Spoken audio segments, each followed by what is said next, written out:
Questão sobre processo de habilitação, e ela diz o seguinte: sobre o não pagamento do seguro obrigatório para proteção de vítimas de acidentes de trânsito, pode-se afirmar que o veículo não será licenciado. Realmente, se você não pagar o SPVAT, se você está estranhando escrito aqui SPVAT, gente, é porque o nome disso até pouco tempo era DPVAT.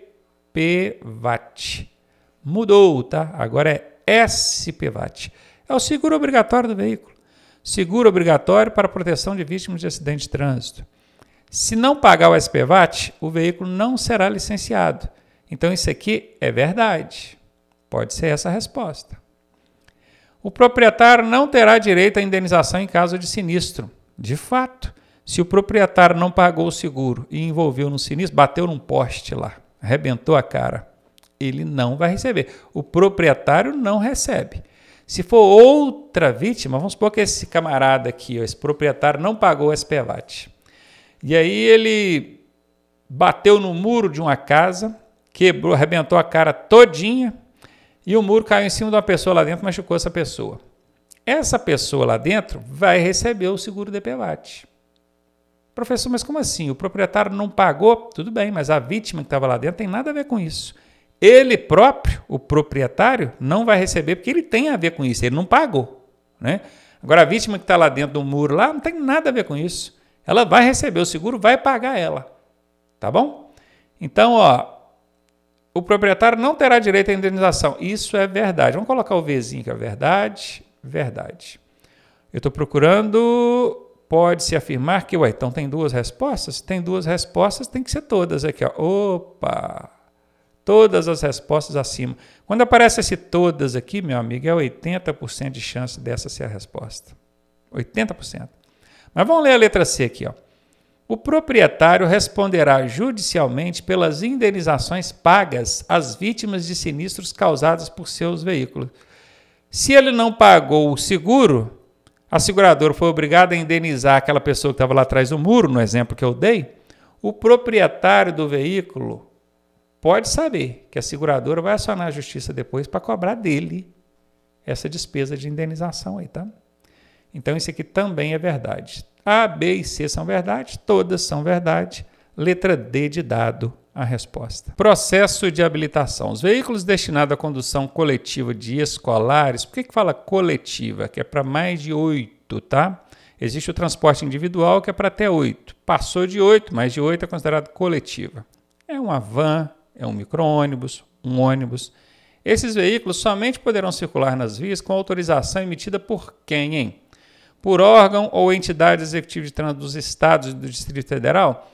Quem que é esse órgão ou entidade executiva de trânsito? É o que o pessoal conhece por DETRAN. DETRAN.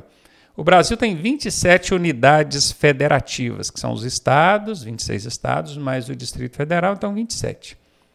Dessas 27 unidades federativas, 26 resolveram chamar esse órgão executivo de trânsito do Estado ou do Distrito Federal de DETRAN. 26 chamam de DETRAN. Só Minas Gerais, que é o diferentão, que chama de CET. Professor, então Minas Gerais não tem DETRAN? DETRAN com esse nome aqui não. Ele tem órgão executivo de trânsito do Estado, mas não chama DETRAN, chama CET. E na minha prova, como é que vai perguntar? De um jeito ou de outro, tá? Porque tem questões antigas aí no DETRAN de Minas que ainda falam DETRAN. E, na verdade, nem deveria chamar pelo nome, porque o Código de Trânsito Brasileiro não fala DETRAN nem CET. Lá fala órgão executivo de trânsito do Estado. Ok? Essa é a maneira correta, conforme caiu nessa questão aqui. Quem é que vai emitir essa autorização aqui para os escolares circular? É esse órgão mesmo, o DETRAN, ou órgão executivo de trânsito do Estado. Tá? Questão sobre normas de circulação. Mão de direção é o lado da pista por onde o condutor deve evitar? Não, mão de direção não é o lado que você tem que evitar. Pelo contrário, é o lado que você tem que transitar, né? Se a mão de direção é à direita, você tem que transitar nela. Que é o que está na letra B, né? O lado da pista por onde o condutor deve transitar. Essa é a resposta. Ou seria o lado da pista por onde o condutor deve ultrapassar? Não, na mão de direção não, a gente ultrapassa usando a contramão, né? Não é mesmo? Então não é também não. Aqui não é. o lado da pista onde o condutor deve ignorar. Você vai ignorar a mão de direção? Vai andar de qualquer maneira na pista? Também não. Letra B de bola a resposta. E aí, tá gostando da aula? Eu sou o professor Ronaldo Cardoso e tenho o caminho das pedras para você chegar à sua aprovação da forma mais suave possível. Se você fizer exatamente o que eu te pedi, eu garanto que você passa. Clique aqui no primeiro link da descrição e vem ser aprovado com a gente. Questão de mecânica. O sistema de... a gente não sabe qual, porque aqui ficou um intervalo para a gente preencher. Tem a função de... a gente não sabe qual. As peças móveis do motor, evitando alguma coisa prematuro, ou seja, antecipado, antes do previsto. Também ajuda no controle do calor gerado pela queima do combustível. Essa última parte aqui, ó, controle do calor gerado pela queima do combustível, tem um sistema que cuida disso, que é o sistema de arrefecimento. Ah, professor, então a resposta seria aqui, ó, arrefecimento, porque tem na letra B, não é. Porque quem controla o calor, quem tem a função prioritária, primária, é a função específica dele de controlar esse calor, é o sistema de arrefecimento. Mas veja que aqui a questão está falando, ó, também ajuda no controle do calor. O sistema de arrefecimento não ajuda, é ele o responsável por controlar o calor gerado. Agora, tem um outro sistema que ajuda o sistema de arrefecimento. Entendeu a sacada aí? Presta atenção nisso, tá? Para não confundir na hora da prova. Então, a gente já sabe que não é arrefecimento, porque arrefecimento, a função primária dele é essa. E tem um outro que ajuda. Quem que ajuda? Seria o sistema de ignição, o sistema de lubrificação ou o sistema de transmissão? A resposta é esse aqui, ó, sistema de lubrificação. E se você usar aqui, ó, você vai ver que tudo vai se encaixando e tem muito sentido. Quer ver? Eu vou até deixar marcadinha a resposta. Lubrificação, vai entrar aqui, ó, lubrificação. Tem a função de lubrificar. Lubrificar. Aí, ó, as peças móveis do motorista, tem peças se movimentando ali dentro, e para evitar que elas se desgastem prematuramente, então evitando o desgaste prematuro. A função primária, prioritária do sistema de lubrificação é essa, lubrificar as peças móveis, evitando o desgaste. Mas ele tem uma função secundária, que entra em segundo plano, que é isso aqui, ó, ajudar o sistema de arrefecimento no controle do calor gerado pela queima do combustível. Mini aula aí para você, assista esse vídeo pelo menos umas 3 vezes para você entender e não confundir mais isso. Questão sobre mecânica. Em caso de mau funcionamento do motor ou sua parada total, parou totalmente, os dois sistemas que devemos diagnosticar primeiramente são... Isso aqui, diagnosticar, é suspeitar, vamos dizer assim. Primeiramente, a primeira coisa que vem na cabeça, irmãos, o motor parou de funcionar, combustível, a primeira coisa que vem na cabeça. E combustível está relacionado ao sistema de alimentação. Ok. Agora, escape. Escape está lá no sistema de descarga, cano de descarga, escapamento, nada a ver. Já elimina essa letra A. Lubrificação. Pode ser, se estiver com nível de óleo baixo, ou óleo muito velho, que já ficou pastoso ali dentro, pode travar o motor, parada total, bateu o motor, fundiu, né? Aí o prejuízo é grande. Ok.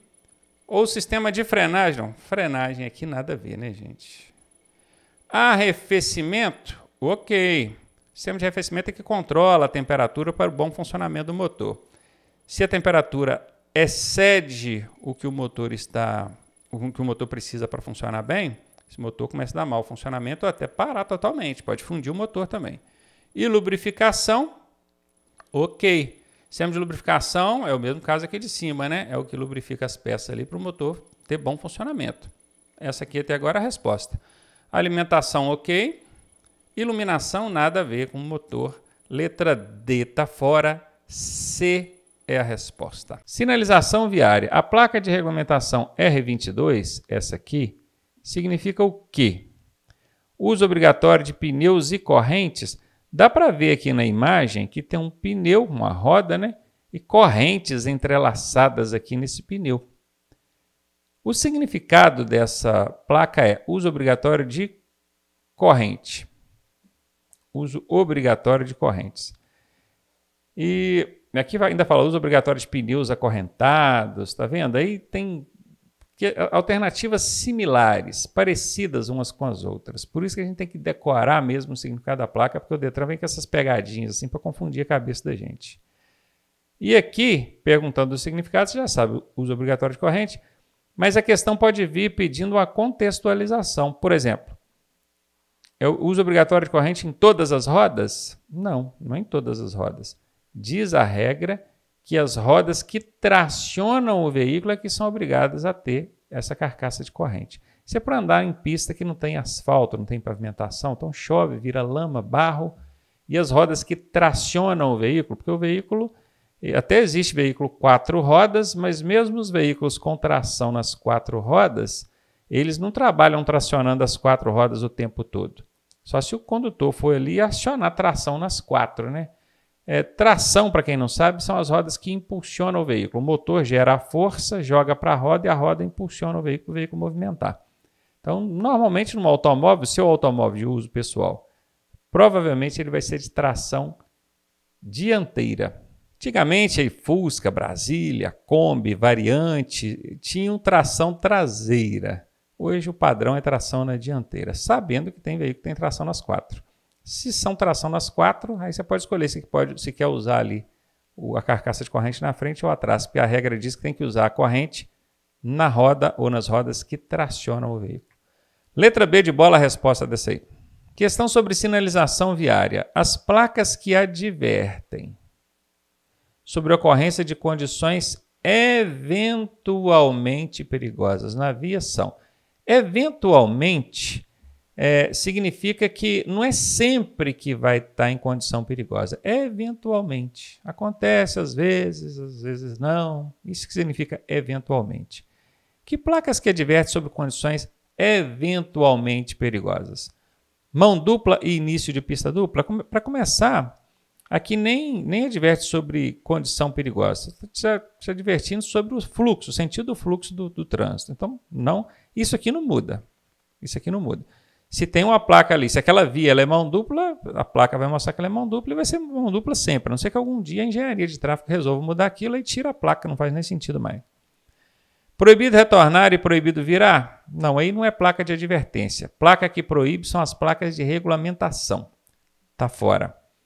Área com desmoronamento. Opa, pensa comigo aqui. Eu estou passando num determinado local, um trecho de rodovia, e ele constantemente costuma desmoronar uns barranquinhos ali, umas encostas.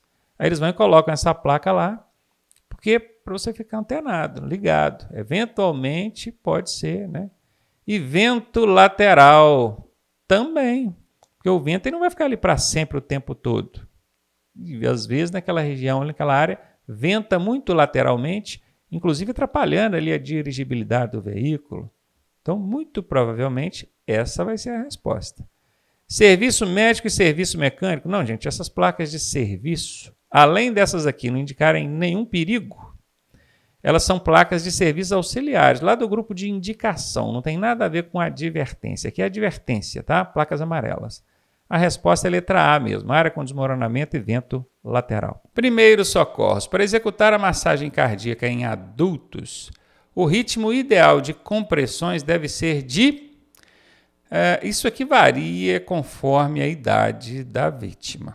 Por isso que aqui a questão já trouxe, olha, adultos, que é para você saber que você está executando massagem cardíaca, ele comprimindo o tórax para o coração voltar a bombear o sangue, de adultos. Quanto mais jovem a criança, maior o ritmo. Quanto mais velha a pessoa, menor o ritmo. Um adulto vai ficar nessa faixa aqui, tá? 100 a 120. Alguns manuais ainda vão dizer aí 80 a 100. 80 a 100. Mas perceba que o 100 ele aparece tanto aqui quanto aqui. Viram? Então a média é essa aqui, de 80 a 120, tendo 100 aí como a média para adultos. Letra C, a resposta. Primeiros socorros. As situações de emergência não são sempre iguais umas às outras. Claro, né, gente? O trânsito é dinâmico. Imagina uma situação de sinistro, de acidente. Você não vai encontrar uma situação igualzinha à outra. Obviamente vai ter ali situações semelhantes, né, que se assemelham. Aqui a vítima tinha uma pancada na cabeça, ou teve um corte na coisa. Se assemelham, mas iguais, idênticas, não tem como, né? E os procedimentos a serem adotados dependem de vários fatores, tais como o nível de conhecimento. Claro, numa situação de socorro simples, mesmo nós motoristas, que somos leigos na prestação de socorro, conseguimos fazer bastante coisa para ajudar. Uma prestação simples, quebrou um dedo, uma mão, um pequeno corte, você consegue ajudar com facilidade. Agora imagina uma vítima inconsciente, comparada cardiorrespiratória, com hemorragia interna. Como é que você... É muito limitado, né? Então, sim, depende do nível de conhecimento, da prática e dos recursos dos quais se dispõe. Sim, se você é um motorista que não está acostumado a lidar com caminhoneiro, motorista de ônibus, esse pessoal que está na estrada todo dia, eles têm essa prática, porque eles se deparam com situações de acidentes de trânsito, sinistros de trânsito, com frequência, então eles têm mais prática. Deve-se observar isso também. Os recursos dos quais se dispõe, porque às vezes ele tem prática, sabe o que fazer, mas não tem equipamento adequado para fazer o socorro. Então, sim, a gente tem que observar esses fatores aqui também. O tempo estimado para a chegada de ajuda profissional também tem que se observar. Seria então, professor, todas as alternativas acima? Sim, essa é a resposta. E eu ainda digo mais. 80% das vezes que tivesse todas aqui, nas alternativas, a resposta será essa, tá? E nesse caso, o macete dos 80% aqui bateu. Letra D de dado a resposta. Primeiros socorros. Palidez, ou seja, a pessoa está pálida, branca. Sede e calafrios são sintomas de quê? Sintomas, gente, para quem tem dificuldade em entender essas palavras técnicas, você pode entender como sinais. São sinais de quê? A pessoa está sinalizando o quê com isso?